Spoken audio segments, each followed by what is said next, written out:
The STEM Society. What's poppin', people? My name is Cole Jackson. This is the STEM Society. Welcome back. So it's only one thing on the docket this week. We're going to look at conspiracies and speculations surrounding Drake's new album, Iceman.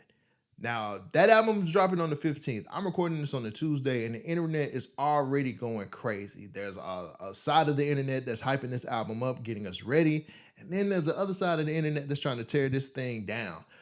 Personally, there's a lot of narratives at play from podcasters, content creators, streamers. People are going to be pushing the narratives they want you to hear. I want you just to be able to just hold your ground, stay calm until we get to Friday, listen to the music first, then form your opinion.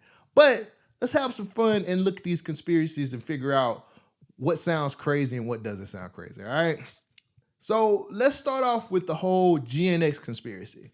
Yesterday, GNX, the album, and 2 videos, if I'm not mistaken, it was Luther and it was Not Like Us, completely disappeared from the internet. And Drake stans had a field day. Listen to what these niggas were saying on the internet. Probably took months for people to notice no one's listening to this shit. And then there's one showing Kendrick Lamar as a robot saying you can't fake influence. Those 2 tweets were really the only ones that caught my attention. A lot of the Drake stans seem to not be creative enough to talk bad about Kendrick Lamar. At this point, I guess it's just worn out its welcome. But we finally got some confirmation or a little bit of understanding about what really happened. Lauren LaRosa got on the Breakfast Club and said she made some phone calls and this is what she found out.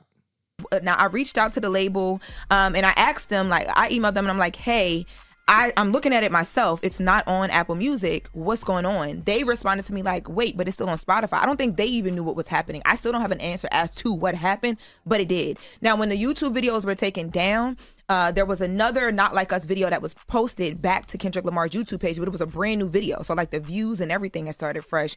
And then eventually they got the original videos for Luther and Not Like Us back up on YouTube. But sounds like a hacking problem. With the views and everything? Yeah, with the original video from a little over a year ago. Seems like somebody hacked into that. Yeah, but how do you hack Apple Music or YouTube or like for a big artist like Kendrick all Lamar? Of those platforms. Yeah, like what? That's not weird to y'all? I thought I saw something. Yeah, that's weird. I thought I saw something online yesterday where they said the person that did the hacking. So after hearing that, it seems like nobody knows what happened. Like, we don't have a clue. Now, I went to some of my sources like Brian Zisuk, who is the head of AudioMac.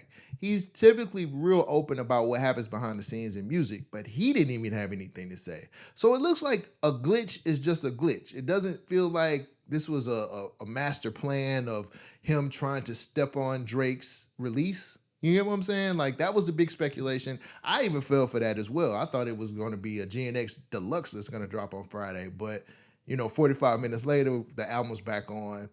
The videos are back up on YouTube. So let's erase that speculation. One of the stranger things that I heard was Kendrick Lamar did this to clear out the bots.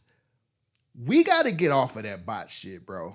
We got to get off of it. At the end of the day, there's somebody's lying, there's somebody who's not lying, but the music industry is going to do what it does to keep the motor running. So bot usage is in full effect. I don't give a fuck what Punch said on Joe Budden. I don't care what a lot of these other people are saying on the internet.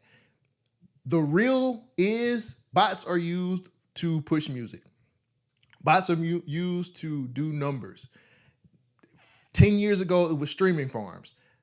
The industry is going to do what it has to do to correct itself when it comes to making money or when it comes to doing what they have to do to get the sales to push who they like.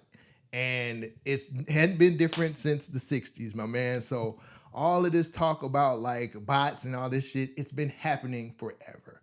The music industry, for those who don't know, is a dirty, grimy place. Speaking of grimy, Academics had his own words that he wanted to say about GNX leaving the internet. Listen to what he said on his stream. Kendrick was like, yo, listen, maybe Kendrick's excited for Iceman. He just said, damn, man, I'm tired of being a fucking hater. He just deleted it. Shout out to Kendrick, right? Like, nigga probably was just like, yo, he probably hyped to be on Iceman. He deleted this song. He did some J. Cole shit. Shout out to Kendrick, man. Shout out to Dot. Realize the Dot era was a failure. It's tough for the Iceman. Like, this was the weakest era in history. Even academics has already started with the narratives of the Dot era being the weakest era in hip hop history. We're going to get a lot of that. But that brings me to the narratives that people are going to be pushing on the internet. I think that a lot of the streamers and content creators are going to keep saying the same exact thing. The Dot era was the weakest era. Let's be prepared for the Iceman era.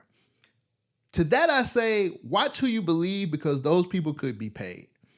Now, there's something that Charlamagne said in a statement about Iceman, and I'll go over later. But be weary of these streamers sitting up here trying to tell you guys what's cool and what's not cool, because a lot of these niggas are paid.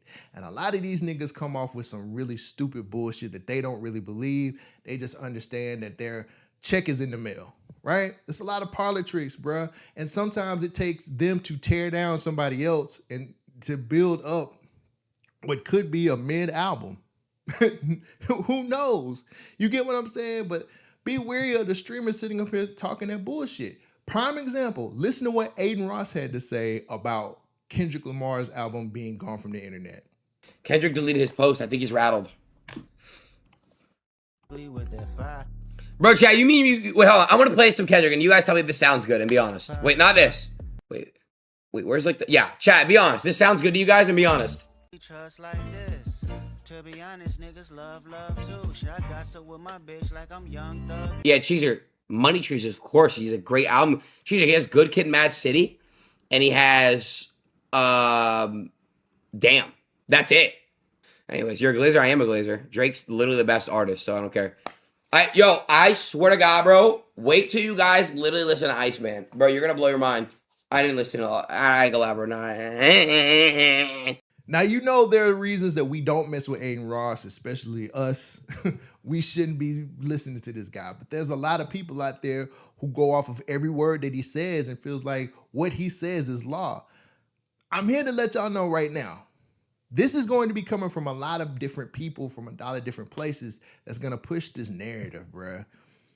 And let me say this, right?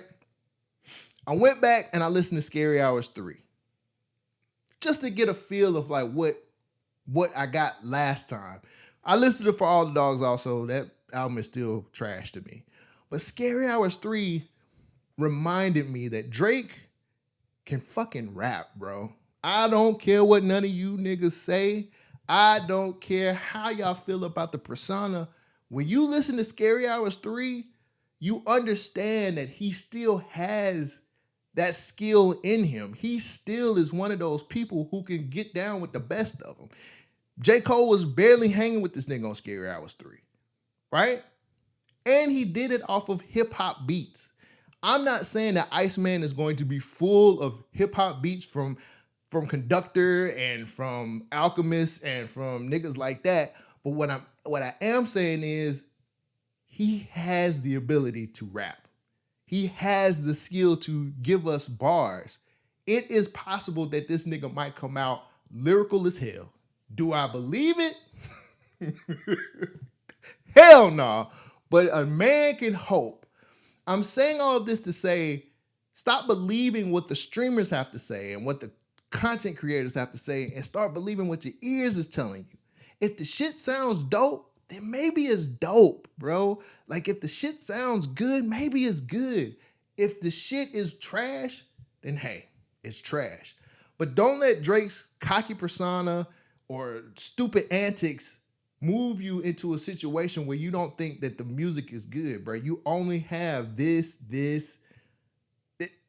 Go off of what you sense, bro. And Drake is not for everybody. Drake is not for everybody. But don't let these narratives and these people who are sitting up here driving some shit behind a check move you in a situation where you'll miss out on a good album. And I'm not trying to sway you one way or the other. I'm just letting you know, have a clear conscience, stand 10 toes on what you believe when it comes to listening to music, and be your own person, not be a puppet like these streamers are. Just figure it out for yourself instead of going off the narratives. Which leads me to Charlamagne. This past week, Charlamagne decided to quote unquote leak some things that he heard about when it comes to the Iceman album. Listen to what he said on the Breakfast Club. Khaled, you need to be on edge too. You and ASAP Rocky, y'all getting direct shots on the project. I just want y'all to know that. Khaled? Yes. Yep. He tries to say so positive and at work and working out. Well, Khaled, you might have wanted to keep some of that weight on, man, because that's what I was told. He's getting direct shots on the album. Do you got any shots coming your way? I have no idea. We'll see. All right. That's the latest. Yes, Khaled and Rocky do. And Karol G's on the album as well. Y'all know Karol G? Yeah. Oh, okay. Anybody else? Is that a big deal? Look at you, a Drake fan, man. Look at you, a low Drake fan. No, I'm not actually. I'm probably saying a lot of things he don't want out yet. They probably don't want none of this out. He didn't want people in the studio either after I said the thing about Future. So Screamer's gonna be busy this week though. I heard they all flying down. Oh, because Iceman. Yeah, they flying. Drake is flying a lot of the Screamers out to be with him for his release. He's supposed to be flying. He was supposed to be doing the DJs and the streamers out there. I was told that Screamer's gonna be pre-taped though. It's gonna be at the CN Tower, but it's gonna be pre-taped. Well, he was at the CN Tower over the weekend. There was video really? that people believe was him in the tower shooting something. Yeah, it's gonna be that live stream. It's just pre-taped. So having a conversation with some other people who are really deep into music, we talked about the Charlamagne, him on Breakfast Club, saying all of these things, and whether or not it was believable. For me, I said yes, because Charlamagne has been Drake's #1 hater for a very long time. So it's believable for me for this information to be true, because what better way to be a hater than to ruin somebody's album release, right? But let's connect the dots. Let's look at this let's pull back the lens and look at it from a real standpoint, right? DJ Khaled getting dissed. Makes sense to me. Where was Khaled at throughout the whole beef? Khaled didn't show up not once, but was bragging about having 2 Drake verses, which was the biggest brick I ever seen somebody shoot in a long time. The disappointment on his face when he found out that Drake was not giving his man 2 verses was hilarious.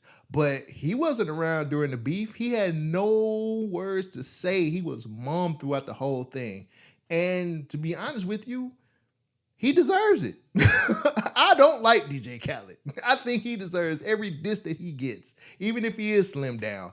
Give that man the business. Fuck that shit. Get him out of here. He's been trashed for a very long time. So yes, I do feel like Khaled's gonna get dissed. The ASAP Rocky diss is probably one of the most obvious things that we see coming. ASAP Rocky decided to do, I guess, what he wanted to call a diss on Don't Be Dumb. I still hate that album. But at the end of the day, this whole back and forth between Drake and ASAP Rocky, what did you think? You thought he was going to let something like that slide? Yes, I think Drake is definitely going to be dissing ASAP Rocky. Why not? These niggas have gone back and forth for the last, year? Just little snide remarks here and there? Yeah. And I want to see if it's a clever diss as well. Just as long as Drake's not dissing Rihanna, because that's lame as fuck, go ahead and go at ASAP Rocky. It makes perfect sense to me. Then we have to address Future being on the album. I feel like that's real, because if you listen to Family Matters, he did bring it up that Future and him has never really got into it before, and they're just going to work their way through it. I feel like him and Future are back in good graces. I don't think multiple reports of Future being in the studio doing a song with him are fake. I think Future says, fuck it, we good. Whatever the fight was over that one chick that we didn't like for real is done. Let me get back in the studio and start making hits. And to be honest with you, it makes a whole lot more sense, because it's about time for Future to drop another album too. So why not? I'm pretty sure that Future and Drake have squashed the beef. I'm pretty sure these niggas are past whatever it is. It's more believable that Future's gonna be on the album than he won't be. Do I feel like it's gonna be more features on there? I know Karol G's supposed to be on there, which I think is dope. Drake always has a pretty cool female feature like that. I remember when Yebba was on CLB, so it just makes sense for Karol G to be on there. But I don't know what other features he could have on there outside of Future either. It'll be a complete and total shock if it's more than 3. 21 Savage could possibly be on there, and I'm just speculating now. I think 21 would make a lot of sense. Who else? I don't know. There's not a lot of people that Drake has in his circle anymore. 21 Savage would make a whole lot of sense. Maybe Central C. Definitely Central C is going to be on there. Maybe another up-and-coming rapper that we may or may not know. So the future side of the feature side of things seems like it's sold up. The diss side of things seems like it's sold up. Let's talk about the streamer side of things. So in that whole thing that Charlamagne said, he said he's gonna Drake's gonna be flying streamers out to record something, pre-record something for the release. Now we know that he's gonna have this big stream on the 14th, the day before the album actually drops. And since it's gonna be pre-recorded, it's probably gonna be a lot of streamers that we've been looking at for a very long time. When I step back and look at it, the streaming community is either gonna make or break this album being a success, because whether y'all want to believe it or not, streamers have a ton of influence and they can move the needle because of so many people watching their content these days. So it makes complete and total sense for him to be flying out streamers and trying to get on their good side, because this album has to be a win. It has to be a W no matter what. Now, there's a lot of speculation of people saying that he's going to do 400K first week. And to that, I say, you're crazy. This album has a lot to overcome. It's a comeback album. The battle really hurt his name. Still in the lawsuit stuff. That's a big hurdle he's got to get after. And when you think about it, For All the Dogs wasn't necessarily well received. So he's got to make up for that too. It's a lot of hurdles this man has to jump over to be able to sell 400K first week. Now, if I was to give you guys a number or think what he could sell that first week, 275 is my number. 275K first week sounds about right. With all of the things he has to overcome, with all the spectacle that's going on, with all the hate that he's been getting, 275 seems like a feasible number for him. And that's not me hating. That's just me looking at all of the things that's going against him. He has a big mountain to climb. He really does. And to get back into good graces with the hip-hop community, this album is going to have some good rapping in there, great production. The features have to make sense. A lot of things are going to have to come together for us to be able to accept this album. And Lord knows I need something to wash the fall-off taste out of my mouth. Pause. But, the big three right now, two of them, one of them is giving us some really good music. The other one has gave us a lot of fraudulent bullshit and a mid album. So the third one out of the big three has got to give us something that's going to hit hard. And I think maybe this album is going to be it. Maybe this is the album that we've been waiting on. What do you guys think?